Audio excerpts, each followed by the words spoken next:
Starting from patch 2.3 when Euphoria dropped, Semmelweis has been steadily climbing in strength. By patch 2.5, she's even overtaken Jill in AoE scenarios, becoming the best Mineral DPS, and was only dethroned by Recoleta in 2.6.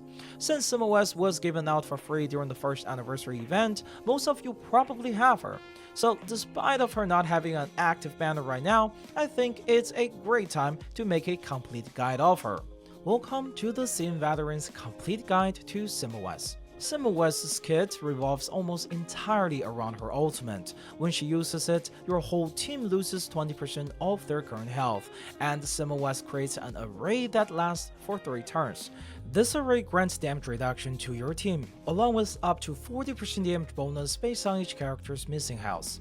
Additionally, Semmelweis herself enters a special state for 3 turns, separated from the array, which triggers an AoE attack at the end of each turn.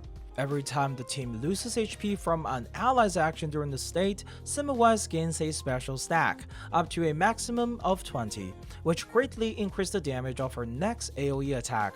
Until recently though, consistently hitting this maximum damage was actually pretty tricky, which began to change starting patch 2.3 when Eternity got her Euphoria. With Euphoria, Eternity's action now damages your entire team. Combined with the base health cost of her incantation, this generates 5 stack from one action.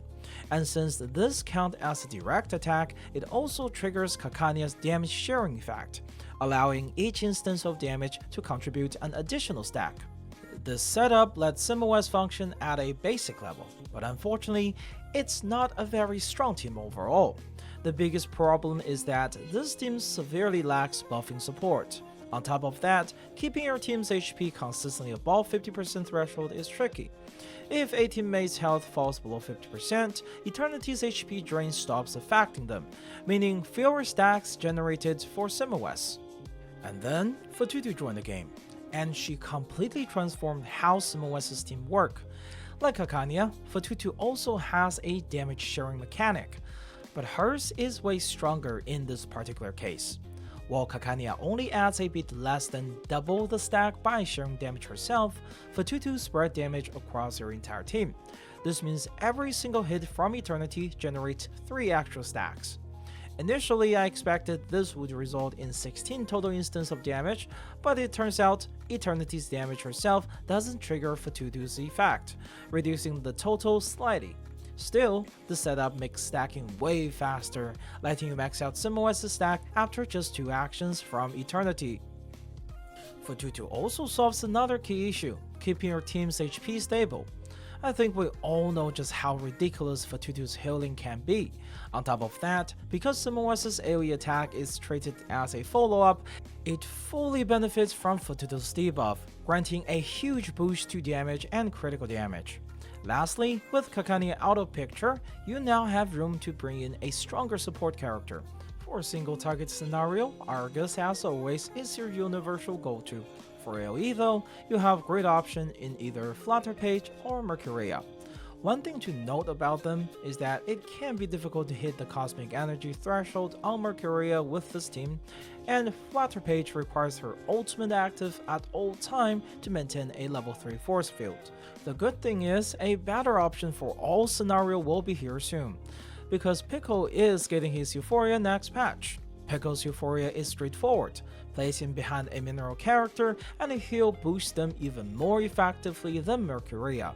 Just by being there, Pickles passively provides critical rate, critical damage, penetration, and lifesteal. His ultimate also got another layer of damage bonus specifically for follow-up attacks. Plus, his skill 2 now grants a stack of Rising Morale for the carry in front, and he'll automatically cast her skill 2 for free after your first action each turn. With all this effect combined, you're looking at a massive 110% damage bonus that easily applies to Semmelweis' follow-up every single turn. This turns her attack into an absolute powerhouse. And it doesn't stop there. Semmelweis is also getting another huge boost from the upcoming patch, the Psychube from the next true limited unit, Liangyue. The effect of the Psychube is that whenever the equipped character performs a follow-up attack, they stack crit rate or crit damage. if they have previously used a single target attack or a single target buff card that turn. And stack these bonuses with Semmelweis is extremely easy. Alright, now that we've covered Semmelweis' current state, let's talk about how you actually play her. Semmelweis' skills themselves are pretty simple. Her skill 1 is just a basic single target damaging skill, and her skill 2 is an average buff. Neither of them significantly impact her core gameplay. You're mainly using these skills for 2 reasons. First, you need them to generate Moxie for her ultimate, which you want to have active at all time. In fact, you can and should have her ultimate ready by turn 2, since she started the battle with 3 Moxies. Second, and equally important, you want to be using her skill to stack Liangyue's Psychube to fully max out its buffs. You need to use her skill 1 and skill 2 6 times in total while her follow-up is active. So ideally, you'll spend the first few rounds spamming the skills until Liangyue's Psychube is completely stacked. Another critical part of playing this team is keeping Fatutu's damage sharing buff active at all time. This buff forms the backbone of the team. Without it, Semmelweis can't reach her full damage potential. You'll go through the stack pretty quickly because outside of enemy attacks, whenever Eternity uses her team-wide damage drain, each affected character will also consume a stack of Fatutu's buff. Typically, you'll want Eternity use her attack once or twice each turn to have a good balance between preserving some stack and making Semmelweis hurt. You also need to pay attention to Pickles' Racing Morale buff. In case you're unfamiliar, Racing Morale provides a powerful 50% damage bonus, but each stack only boosts 1 attack. This mechanic pairs perfectly with Semmelweis since her primary damage comes from her powerful AoE follow-up at the end of each turn. To consistently ensure Semmelweis get the damage bonus from her follow-up, you have a few options. You can either skip Semmelweis' skill 1 altogether, or make sure it's the very first action of the turn. Doing this ensures the automatic Racing Morale stack from Pickles' skill 2 stays active until her follow-up hits. Or you can manually activate Pickles' skill 2 during the turn, giving Semmelweis extra stacks of Racing Morale. This ensures at least 1 stack remain active by the time her follow-up triggers.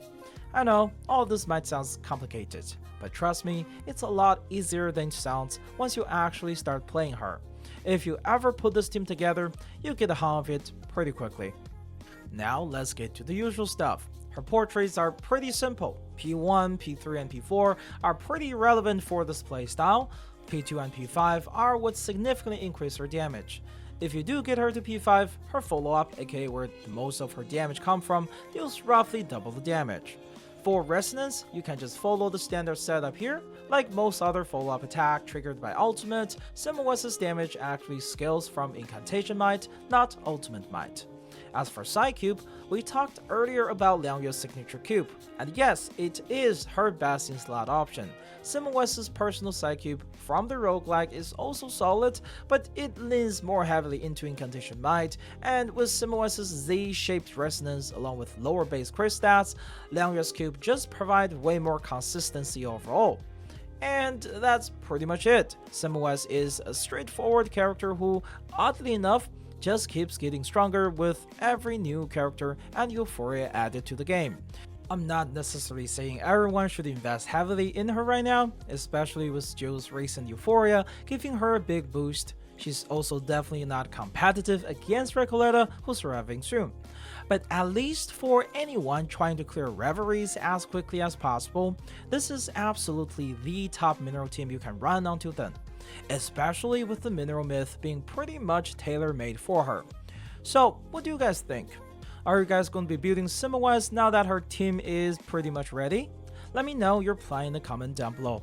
And as always, this has been SteamDoneX. Thanks for watching, and I'll see you in the next video.